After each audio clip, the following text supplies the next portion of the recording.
Good morning. आज हम लोग देखेंगे टाइप्स ऑफ ऑपरेटिंग सिस्टम। सबसे पहले थोड़े प्रीवियस लेक्चर याद करो कि ऑपरेटिंग सिस्टम क्या रहती है। तो ऑपरेटिंग सिस्टम क्या रहती है, सामने आपको डायग्राम में दिख रहा है कि कंप्यूटर रहता है।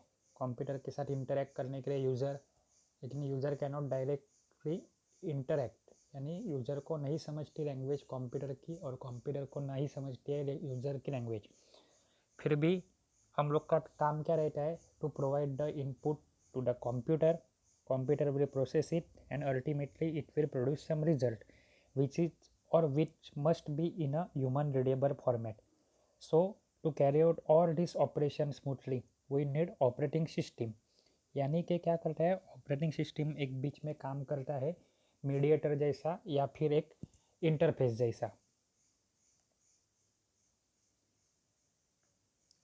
देखो, different types of operating system, उसमें क्या आता है, ये सब आपको सिलेबस में ऑलमोस्ट है। पहला है बैच ऑपरेटिंग सिस्टम। बैच, ये वर्ड में ही सब कुछ आ जाता है। बैच मतलब क्या, एक साथ पे कई सारे काम हो। जैसे सिंगल स्टूडेंट की बैच नहीं होती, लेकिन एक बैच में मल्टीपल स्टूडेंट होते हैं। मोर देन वन स्टूडेंट तो एक बैच बनती है। वैसे ही सेम टाइप के डिफरेंट डिफरेंट टास्क या फिर डिफरेंट डिफरेंट टास्क का कलेक्शन कैरी आउट करने वाली पर्टिकुलर लॉजिक से वो हो गई batch operating system. Time sharing system मतलब क्या, हम लोग को शेयर करना है। जैसे तुम लोग कॉलेज आते हो तो ऑटो शेयर करते हो, मतलब एक ही ऑटो सब मिला के उसके साथ ट्रैवल करते हो। वैसे ही कुछ पर्टिकुलर टाइम है, लेकिन पर प्रोग्राम या फिर पर प्रोसेस या फिर टास्क को थोड़ा थोड़ा टाइम डिस्ट्रीब्यूट होगा। यानी शेयर किया, लेकिन किसे शेयर किया, टाइम के लिए, मतलब टाइम के हिसाब से वो सिस्टम शेयर होगी।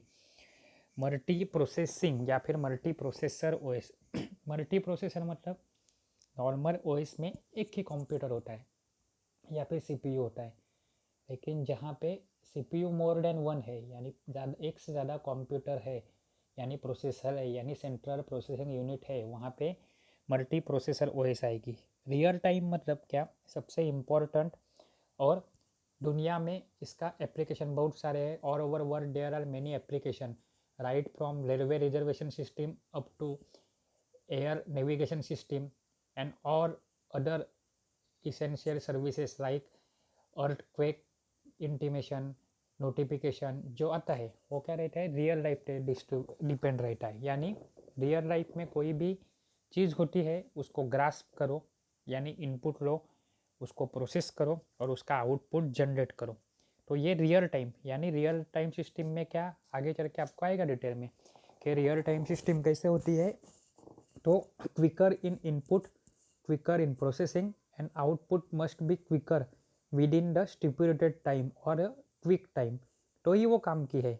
नहीं तो एक रियल टाइम सिस्टम है कि हेवी रेनफॉल का इंडिकेशन करने के लिए, लेकिन क्लाउड्स, बाद में एटमॉस्फेयर कितना ठंडा है ये जानने के लिए वो सेंसर काम करते हैं 10 घंटा, उसके बाद 2 दिन लगाएंगे वो प्रोसेस करने के लिए, और आज कितनी बारिश होने वाली है वो मुझे परसों मालूम पड़ेगा। तो कुछ काम का है क्या, वो नहीं है। तो रियल टाइम मतलब रियल लाइफ इवेंट जो है उनको कैप्चर करना, उनको प्रोसेस करना और उनको प्रोसेस करके कुछ तो फ्रूटफुल या फिर आउटपुट ऐसा निकालना जो किसी के काम आ सके। उसी तरह से है मोबाइल ओएस। आपके मोबाइल में रहता है एंड्रॉयड है, आईओएस है, पहले के नोकिया के मोबाइल में सिम्बियन आती थी, डिफरेंट डिफरेंट ओएस। तो ये क्या है, in short different different types of the operating system.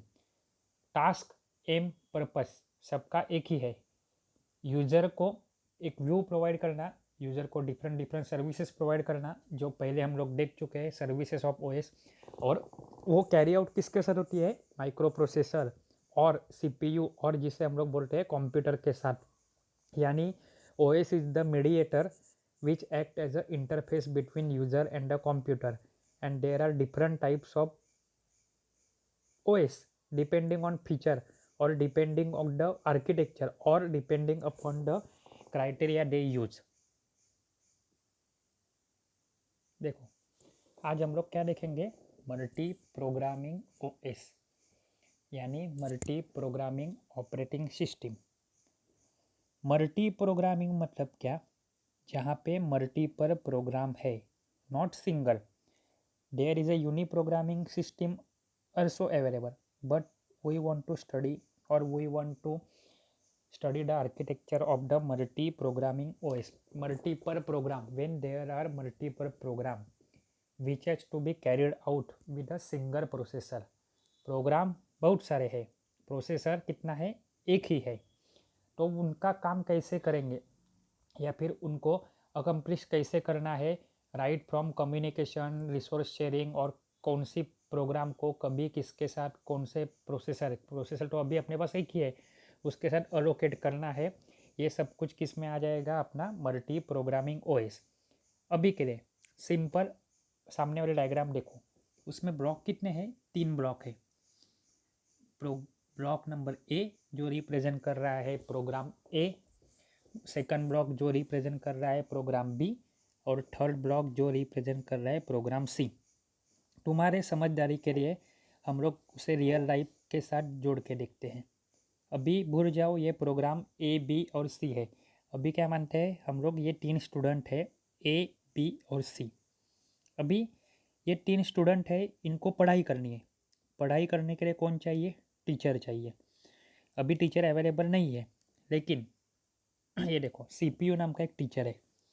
तो क्या करेंगे? स्टूडेंट ए भी पढ़ सकता है सीपीयू के साथ, बी भी पढ़ सकता है सीपीयू नाम के टीचर के साथ, और सी भी पढ़ सकता है सीपीयू नाम के टीचर के साथ. अभी के लिए at the very first stage क्या होगा? सबसे पहले ए नाम का स्टूडेंट यानी प्रोग्राम ए असाइन हो जाएगा किसके पास? सीपीयू नाम के टीचर के साथ. वही चीज़ कंप्यूटर अपने मल्टी प्रोग्रामिंग के लिए हम लोग कैसे अप्लाई करेंगे? तो प्रोग्राम ए एग्जीक्यूट हो रहा है, किसके साथ रन हो रहा है? किसके हेल्प से रन हो रहा है? सीपीयू के साथ. अभी सीपीयू खाली बैठा है क्या? नहीं. सीपीयू के पास काम है, यानी कौन सा काम है? तो वो एक प्रोग्राम का एग्जीक्यूशन कर रहा है, वो खाली नहीं बैठा हुआ है. उसके हाथ में पेंडिंग कितने जॉब है? पेंडिंग प्रोग्राम कितने हैं? बी और सी. अभी वो ए का काम कर रहा है, यानी ए नाम के स्टूडेंट को टीचर पढ़ा रहा है, ऐसा मान लो. लेकिन आगे चल के कंडीशन क्या आएगी मालूम है आपको? कि मान लो एक के घर से उसको कोई बुलाने आया, या फिर एक का पेन बुक ख़त्म हो गया, तो वो क्या बोलेगा कि सर मैं बाहर जाके पेन या बुक लेके आता हूँ. तो सर बोलेंगे ठीक है. वो किसी भी रीज़न के लिए बाहर गया, यानी जो इंटरप्ट हो सकता है, या फिर रिक्वायरमेंट ऑफ एक्सटर्नल रिसोर्स हो सकता है, या फिर वारंटरी, या फिर कोई भी अलग क्राइटेरिया कंडीशन के लिए वो स्टॉप हो जाता है, यानी पॉज हो जाता है. तो अभी करंटली एग्जीक्यूशन में कौन था? खाली सीपीयू के साथ एक ही स्टूडेंट था. एक ही था जो पढ़ रहा था, एक ही था जो प्रोग्रामिंग उसका चालू था. वो कौन था? CPU in a relationship with A. अभी ए तो चला गया, अभी सीपीयू के पास कुछ काम है क्या? नहीं. सीपीयू खाली बैठा हुआ है. लेकिन यही पॉइंट को हम लोग को कम करना है. हम लोग को मतलब किसे? ऑपरेटिंग सिस्टम को. ऑपरेटिंग सिस्टम हमेशा क्या चाहती है कि उसके पास उसका सबसे इम्पोर्टेंट रिसोर्सेस, सबसे महंगा रिसोर्सेस, यानी जो सबसे एफिशिएंसी में सबसे ज़्यादा है, जो आपके नॉर्थ ब्रिज पे काम करता है, जैसे क्लॉक साइकिल, सीपीयू और मेमोरी, उसे हम लोग को कभी खाली नहीं देना है. क्यों? जितना टीचर अच्छे से पढ़ाएगा उतना स्टूडेंट अच्छे पर से पढ़ेंगे. वही लॉजिक लगाओ, जितना सीपीयू ज़्यादा टाइम बिजी रहेगा तो ज़्यादा काम करेगा. ज़्यादा काम कर रहा है तो ज़्यादा आउटपुट आएगा, और ज़्यादा आउटपुट आ गए मतलब मेरे per day calculation, per unit time calculation, per hour calculation ज़्यादा हो सकते हैं. तो ऑब्वियसली हर कोई यही चाहेगा कि पर यूनिट टाइम एग्जीक्यूशन या फिर आउटपुट ज़्यादा से ज़्यादा आए.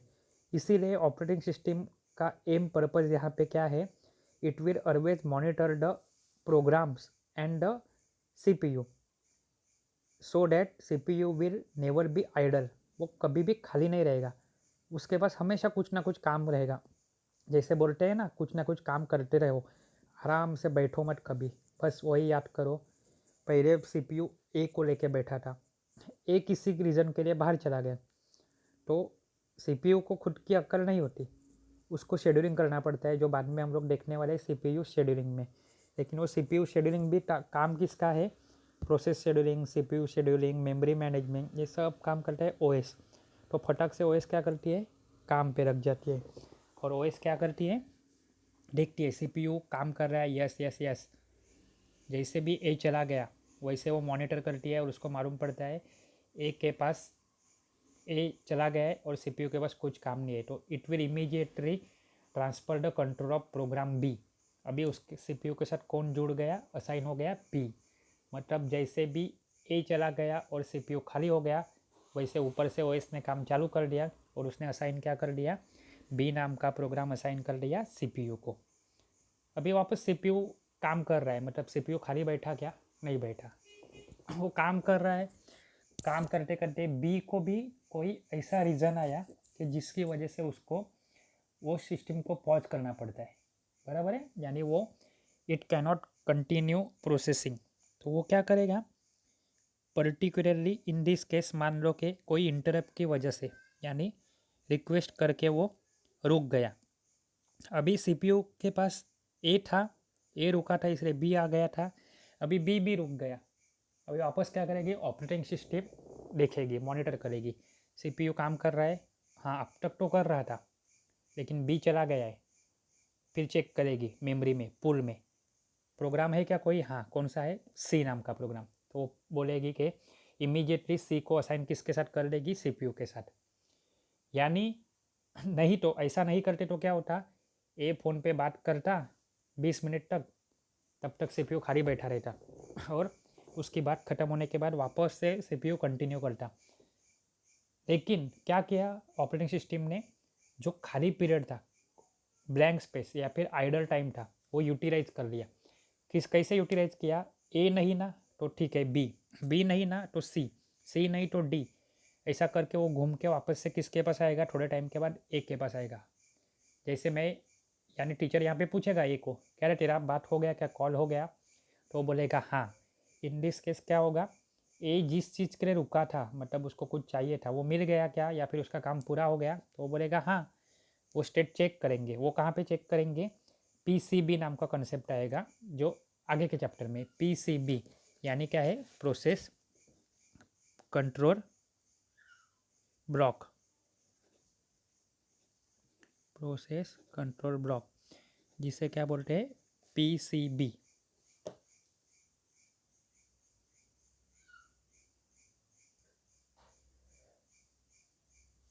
तो कौन सा प्रोग्राम कहाँ पे छोड़ा था, कहाँ पे नहीं है, उसको क्या रिक्वायरमेंट है, ये सब कुछ स्टोर कहाँ पे होता है, पीसीबी में, प्रोसेस कंट्रोल ब्लॉक में। देखो नाम से ही मालूम पड़ेगा आपको, प्रोसेस या फिर प्रोग्राम को कंट्रोल करने वाला जो ब्लॉक है उसे क्या बोलते हैं, पीसीबी। अभी हम लोग एक ग्राफ के थ्रू समझ के लेंगे। देखो यहाँ पे प्रोग्राम ए ऑलरेडी रन हो रहा है, एक हॉरिजेंटल लाइन पकड़ो, प्रोग्राम ए रन हो रहा है ग्रीन कलर में,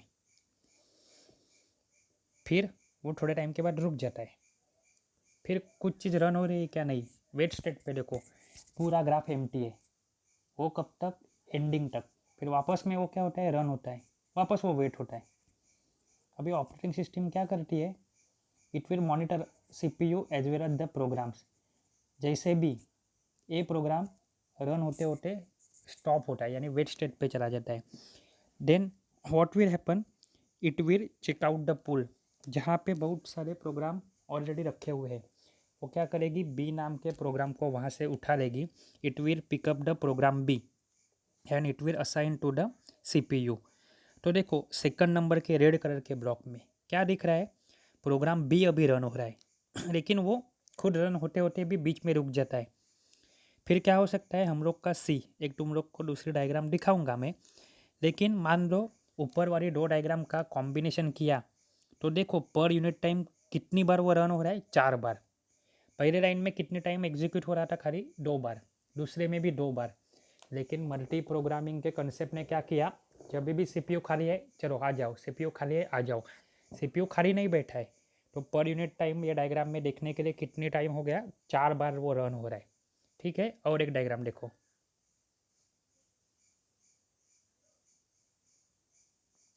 ये डायग्राम एकदम अच्छे से देखो, पूरा समझ में आएगा इसमें। पहली लाइन यानी स्टार्ट से टॉप से स्टार्ट करो। सबसे ऊपर कौन है? प्रोग्राम ए। हो रहा है रन अभी। पूरे टाइम में वो कितनी बार कितने टाइम रन हो रहा है? 2 यूनिट टाइम रन हो रहा है। फर्स्ट रन, वापस wait, then again run and wait. अभी प्रोसेसर क्या करेगी, सॉरी ऑपरेटिंग सिस्टम क्या करेगी? जब भी वो वेट जाता है तभी हम लोग को वेट स्टेट पे भी यूटिलाइज करना है किसे? सीपीयू को। तो वो क्या करेगी? प्रोग्राम बी को पिकअप करेगी और जब भी ए वेट पे चला जाएगा तो देखो राइट आफ्टर डैट उसने क्या किया है? प्रोग्राम बी को रन करना चालू कर दिया है। दिख रहा है? वेट के बाद रन नाम का ब्लॉक है, वापस वेट और रन के बाद वेट। वापस ओएस क्या करेगी? सीपीयू को खाली बैठने नहीं देने वाली है वो क्या करेगी? प्रोग्राम सी को उठाओ। जैसे भी ए बी वेट पे चला गया, बी भी वेट पे चला गया। अभी सीपीयू ऐसे नहीं बोल सकता कि मेरे पास कुछ काम नहीं है मैं बैठता हूँ। ऊपर ऑपरेटिंग सिस्टम बैठी हुई है। उसने क्या किया? सी नाम के ब्लॉक को उठा लिया और कहाँ पे असाइन कर दिया? जैसे भी बी ने जहाँ पे प्रोसेसर का कंट्रोल छोड़ दिया, जैसे भी प्रोसेसर खाली हो गया वैसे ही असाइन क्या हो गया? वहाँ पे सी नाम की प्रोसेस हो गई। मतलब इन जनरल ऊपर ऊपर देखो पर लाइन पे दो दो बार प्रोग्राम रन हो रहे, लेकिन इन सब का कंबाइन किया तो इन शॉर्ट हम लोग को क्या दिखेगा? हम लोग मानते हैं कि 10-10 मिनट का लेते हैं। ए नाम का प्रोग्राम 10 मिनट के लिए रन हो रहा है। जैसे भी को किसी चीज़ की वजह से वेट स्टेट पे चला गया हो, मतलब सीपीयू आइडर हो गया। जैसे भी वो आइडर होता है वैसे क्या करता है? दूसरा बी नाम का प्रोग्राम 10 मिनट के लिए या फिर 10 सेकंड के लिए असाइन हो जाता है। वो हो गया तो वो खाली नहीं बैठता है, वापस से किसे लेके आता है? सी को लेके आता है, वापस से डी। मतलब इन शॉर्ट ऊपर वाली 3 लाइन में खाली दो दो बार प्रोग्राम रन हो रहे थे, आइदर ए हो रहा था या फिर बी हो रहा था या फिर सी। लेकिन इसी को हम लोग मल्टी प्रोग्रामिंग का कंसेप्ट अप्लाई करके बताए तो क्या होगा कि my operating system will always monitor the program and the processor. जैसे भी प्रोसेसर खाली होता है at the processor will idle it will new program will enter into the execution, यानी ए नहीं तो बी, बी नहीं तो C. Means in short overall efficiency of the computer is increase. क्यों इंक्रीज हो रही है? कि नॉर्मल यूनी प्रोग्रामिंग में तो एक ही प्रोग्राम रन होता है, वहाँ पे मल्टी प्रोग्रामिंग का कोई कंसेप्ट लॉजिक है ही नहीं। मल्टी प्रोग्रामिंग में क्या हो रहा है कि बहुत सारे प्रोग्राम रख दिए हैं। जैसे भी एक प्रोग्राम रुकता है तो दूसरा असाइन हो जाता है, दूसरा रुकता है तो तीसरा असाइन होता है, तीसरा रुकता है तो चौथा असाइन हो जाता है। तो इसी की वजह से क्या होता है कि मेन फीचर क्या है मल्टी प्रोग्रामिंग का? कि multiprogramming is the operating system which never allow और which never let the CPU to sit idle. वो कभी भी खाली बैठने नहीं देगी। आइडल मतलब IDLE, खाली बैठना। तो यही कंसेप्ट क्या है मल्टी प्रोग्रामिंग का? सबसे इम्पोर्टेंट टॉपिक है, पहला ही चैप्टर में से है, एग्ज़ाम में पूछते ही है।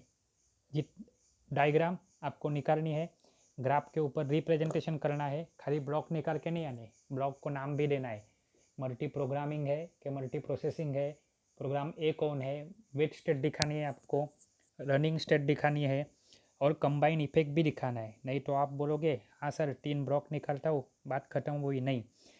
ऊपर बताना है कि सिंगल सिंगल प्रोग्राम के साथ क्या होता है, फिर नीचे बताना है मल्टी प्रोग्रामिंग हम लोग इनकॉर्पोरेट करते हैं तो क्या होता है, उसका इफेक्ट क्या होता है, उसके एडवांटेज और डिसएडवांटेज लिखने हैं। और मेन बात आपको मैं बोल दूँ कि मल्टी प्रोग्रामिंग ऑटोमेटिकली होता है, यानी आपको आगे चल के एक शॉर्ट कंसेप्ट आएगा मल्टी प्रोसेसिंग, तो उसका डिफरेंस भी आपको आएगा आगे बुक में, difference between multi programming and multi processing. तो एक चीज़ अच्छे से जान लो कि मल्टी प्रोग्रामिंग में इंसान के हाथ में यानी यूज़र के हाथ में यानी हम लोग के हाथ में कुछ नहीं रहता। Multi programming totally dependent upon the software and the hardware use. क्यों? ये सब रूटीन नॉर्मल प्रोग्राम रन होते हैं जो कंप्यूटर खुद से होके करता है, हम लोग उसमें इंटरसेप्ट भी नहीं कर सकते, हमारा कोई इंटरेक्शन नहीं है। ये सब कुछ हमारे पीठ पीछे होता है या फिर we are unknown of date. और मल्टी प्रोसेसिंग नाम का जो कंसेप्ट है वो किसके थ्रू होता है? उधर भी सेम चीज़ें है कि मल्टीपल प्रोसेसेस होती है एक सीपीयू के साथ, लेकिन वो इंटरेक्शन कंट्रोल करने वाला कौन होता है, नॉर्मल यूज़र होता है। तो आगे चल क्या आएगा, अभी के लिए कंसेप्ट याद रखो, multiprogramming, multiple program, one CPU, उसके साथ एग्जीक्यूशन करना है, सीपीयू को खाली नहीं बैठने देना है, यही हमारा टारगेट है। ठीक है, थैंक यू।